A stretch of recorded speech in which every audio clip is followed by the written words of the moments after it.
Hello friends, welcome to Data Pandit. So let's talk about the DynamoDB accelerator. So shortened as DAX. So how the DAX works with respect to the data retrieval.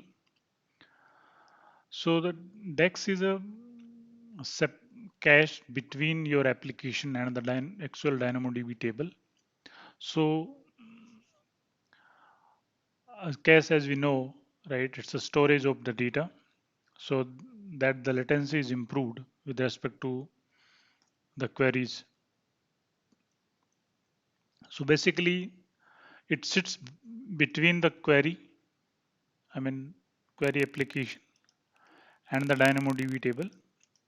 Okay, and it is supported by the different other nodes like EC2 nodes. Okay, so basically, you need to incur a cost. I mean, this process incur a cost so that our data retrieval would be faster because most of the queries could be answered, from the cache results basically. So how it happens is, what is cache is, it's a subset of data. The subset of data would be residing in the, this node, an EC2 node, so that if the query could be served from the cache, then the it won't hit the DynamoDB actual physical location. Rather, it would serve from here. Okay, and it result into the uh, uh, query performance. Also, uh, it doesn't apply a more load. It reduces the load onto the DynamoDB table, so it is free for others important queries and all, right? So stored in memory to quickly retrieve and serve the content, that is okay. Local or remote, multiple node working as a unit. So it could be a single node DAX cluster, or it could be residing in some other remote location. A remote location in the sense of different availability zone or different region, right? So it could be local or remote. Multiple nodes working as units, or there could be a multiple nodes wherein cache can be residing. Okay, that also can be can this is also can be happen. Okay, so how the data retrieval and the data, so how it behaves basically when the read operations happens or when a write operations happen. So if the read operations happens, so from the application the query get, so the read operations, how many read operations we have? So we have a get item, right? Or also the query, through the query with the criteria, right? Query items with the criteria, with the primary key, or we know that how to retrieve the data, right? Using query expression, or if you want to retrieve this particular item, then we have a get items, right? So those APIs can be used for read through, So what happens is, first of all, from the application, the query comes. If the data is available in the DAX cache, then it can serve that query, get item or query operation from the cache, and it again goes back to the application. But if if it's not available in the cache, then it triggers it connect with the actual DynamoDB table and retrieve the data, and it will put the data into the cache, and also serve the data to the application, so that if next query comes, then and if the criteria matches with the last served content, then the it can be served from the cache itself. Okay, so this is the mechanism of read through cache. The write operation, whenever the write operation happen, so the write operation, if any, let's say if there is any transaction which are going to be written, so DynamoDB writes the transaction over here, and then it will be updating the cache, respective cache, which is already residing in the cache. So let's say we have a transaction number T1, which is getting amended. So it will be amended into the original table, and that amendment will be passed over to the cache, so that going to happen with respect to the write operation actually. So what are the different properties of the DAX? So the properties are fully managed. You don't have to manage, and it's in high availability. So it's a highly available. It can be can happen in multiple nodes, multiple region, etc., etc. Right? Caching layer for DynamoDB. It's in fully managed. Everything is there, and they will deliver microsecond performance. So the basically DynamoDB itself have a single digit millisecond performance, but if DAX is enabled for this, then you will have a microsecond performance. Okay, and it's horizontally and vertically scalable. In the sense of horizontally, you can add multiple nodes. As I said, it could be a single node DAX cluster or a multiple node. So in that sense, it is an horizontal and vertically scalable. So for within a single node, you can add more memory, more CPU, etc., etc. So that it is vertically scalable. It supports with respect to the read operation. It supports get, query, and scan operations. The get a particular item query with the with the primary key or a range key, right? And the scan operation, so the scan expression, right? And with respect to the return operation, it can update the any particular item, you know it can delete the item, it can put the item, right? And with respect to local serve, it can work well with the local secondary indexes and the global secondary indexes, those we have talked about in earlier videos, right? So if you want to migrate the DynamoDB to the DIX, it's very simple. Switch your SDK, SDK in the sense of the application API call. You have to switch API call from DynamoDB to the DAX. You need to switch point to the DAX, and then you need to switch your little bit of code, and then the endpoint. Everything else will remain same, right? DynamoDB tables and the everything else will remain same, but you need to change the endpoint. Endpoint with not going to the DynamoDB but to the cache, right? So cache is hosted on nodes, memory optimized EC2 pay per node. So the because comes with the node, so it is a cost associated with it. So it's a memory optimized EC2 because it's an in-memory case, right? So the result would be residing in memory.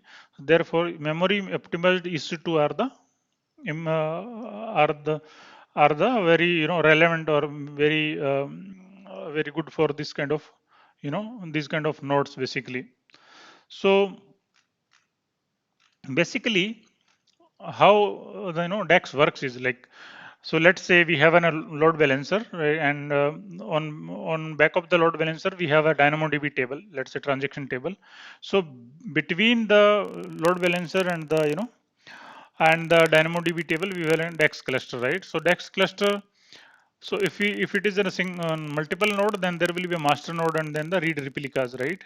So if any query comes, then the load balancer will will target the query to the particular DynamoDB table. So before going to the DynamoDB table, it will search in the DAX cluster, and it is served from the DAX cluster. Then it's fine. Otherwise, it will go to the data retrieval from the original table. Okay, and then data comes to the cluster, DAX cluster, and saved over here, and the served to the load balancer application, right? Okay, and and the result would be replicated into the read replicas basically, so that the if next time any same data retrieval query comes, then data is served from the any of the node, right? So this happens. Okay, and so there are two types of case basically, item case and query case. So we know that there are two types of read operation, right? Get when we have particular item, right? And with respect to query, so then we will have a criteria, right, with respect to. So what happens is, we have, let's say we have an application and DAX client is installed on that, so they will have item cache. So if get operation comes, then and then the item is served from the cache if it is available. Otherwise, it is retrieved from the Amazon DynamoDB table. Okay. And with respect to query case, the similar happens. The data is retrieved from the query case if it is available. Otherwise, it is going to be served from the DynamoDB table. The problem occurs whenever any changes happen. So the inconsistency can happen. So let's say we have retrieved the item number A, right? First operation as a item cache, as a item, you know and we have retrieved, and A is the item, let's say. Okay, A is an item. And in the second, we have a query case, and the query case will, the criteria is such a way that it has taken the three things actually: A, B, and the C. Okay, it is a query case basically. QUE or query. So what happens is item number A, it is retrieved from, let's say, original table and put into the item case, and query has been served, get item query served.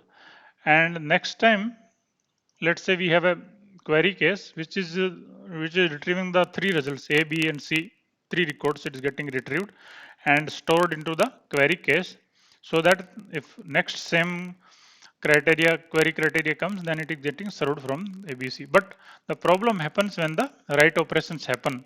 Let's say we have A is modified. So sometimes what happens is there is a lag between the data synchronization between that cache and the original table. So if that within that time, if anything is retrieved from the using the get item or query criteria, if those queries are served within that time interval, then the wrong data could be served, right? So if that kind of data inconsistency, the problem will be always there actually. Okay, so let's see. I mean, we have talked about properties of the DAX cluster, when to use actually. So what happens is we have talked about the burst, or the throttling process, right? So when there are a lot of queries are coming in, so in that case, we can use you know, we have a consistent pattern of burst. So what we can use in that case, we can use for the same set of key, we can try to use the cache mechanism, right? So that the latency can be improved, and also the load onto the original DynamoDB table can be reduced, right? Required microsecond response. If it is the response time is, if it is a quick, we need to quick latency is improved. Then if you need, we have a uh, we have a performance issue, then we can use, if you query can tolerate eventual consistency, in the sense of, if there are chances of so if we are can live with the inconsistent data, right? The older data for a fraction of time, or for some reason, if we can tolerate that data inconsistent data for as a result set, then you can use that, because there are chances of inconsistency in the case and the original table, like when your application is read intensive and not write intensive. So for the write intensive use cases, that case is not applicable, right? There is no case for this. Only for the read intensive queries it can be served. So what are the best practices with respect to using the DAX cluster is, no, don't use cache without understanding the implication. So I have talked about, right, data inconsistency. So if you are not understanding the implications, some application can live with the data inconsistency for some time, but not all, right? So with respect to that, you have to thoroughly consider this case. you know you thoroughly understand the implications of that, and then you can decide upon monitor and scale based on load. So depending upon the load, you can monitor, and the scalability can be improved. Single point of failure, if sharing cluster with multiple tables, so if the cluster is shared among multiple tables, right? So you need to avoid the single point of failure. We have to configure in such a way that if anything is fails, then it can be, it can be, there will be a backup mechanism, or it can fall upon some other node or something like that. We have to utilize that uh, utilize that replication mechanism, so that data can be served from another node or something like that. When in doubt, use the ultimate source of truth as DynamoDB. So if there is any problem, if you are thinking that data is inconsistent, then go to the DynamoDB original tables rather than serving the queries from the cache. So these are the different best practices we can think of. So this is all about the DynamoDB cluster. Thank you so much.